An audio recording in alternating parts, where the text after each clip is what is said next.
Hi everybody, Brooklyn here. How are you going today? I hope you're having an absolutely amazing Thursday. How exciting. We've made it almost through another week, guys. It's the best. Okay, so what are we talking about today? Today, I want to answer a question that we had in my group called the Business Unleashed Tribe. You're welcome to join, by the way. I'll put the link in the comments. What I wanted to talk with you about today was how to attract your ideal client. So one of the things that's been coming up a lot is around people doing a lot of marketing, but not yet being able to call in high ticket clients, not being able to call in groups for their group coaching programs, and having a lot of difficulty, I guess, stepping outside of the role of psychologist and looking at how they might be able to provide services to clients without necessarily wearing the psychology hat. Hi, Melanie. How are you? I'm so pleased that you're here. So, the first thing is that it really does come back down to basics, and that is going to be about really knowing who your ideal client is. So it doesn't matter if you're a psychologist or if you're in a different health service or even if you're in coaching. All of the marketing in the world, all of the visibility in the world isn't going to help unless you know who you're talking to. If your idea of the ideal client is just that you want to talk to business owners, like I'm talking about myself, using myself as an example. If I say, well, I just want to talk to business owners, or I just want to talk to psychologists, or I just want to talk to private practice owners, that's not enough. You have to get even more specific than that.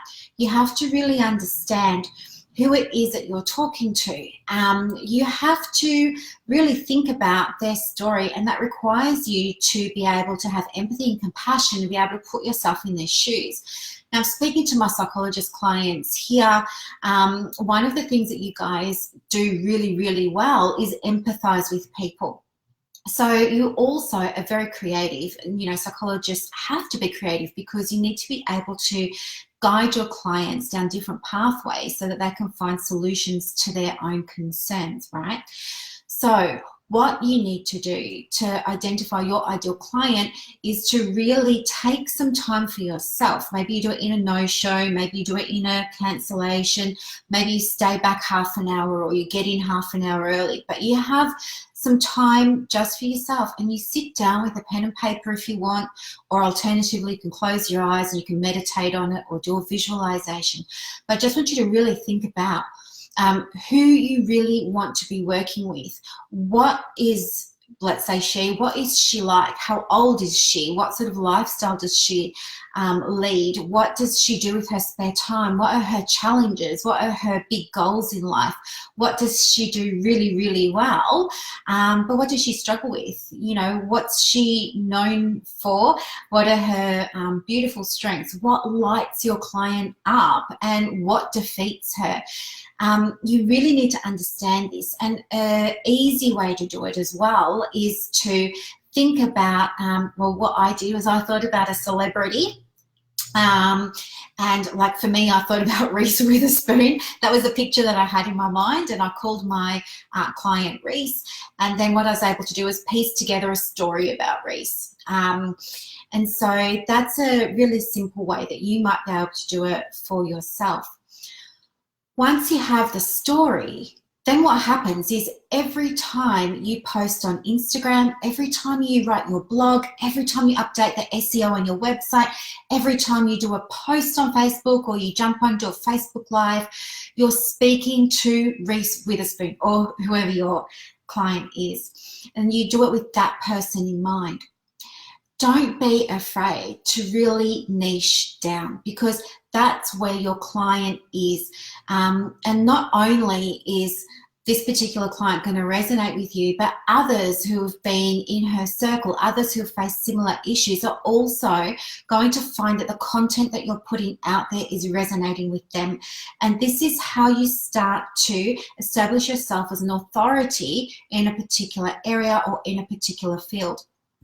Using myself as an example again, I deliver spiritual business mentoring to private practice owners. Now that's very much a niche.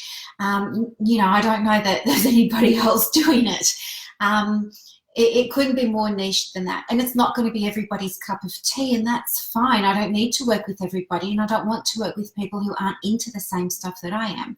So all of the content that I put out there is around how do we use the mindset stuff? How do we use aligned action? How do we use business principles and business tools and combine them with these spiritual practices to help people feel like they have the business that they know in their heart they're capable of having, that's profitable, that's scalable, that means that they can work less in it, more on it, and give them back time with their families and time with their friends. Anyway, this is a little bit about building your client avatar, and I will put a link in the comments for you for a piece of software that I used when I was first learning how to create an avatar, because I think it will be really, really helpful for you as well. So do feel free to click on it. It's so much fun to use it. I hope that you really like it, and thank you so much for joining me today. I hope you have a beautiful rest of the day. Bye, guys.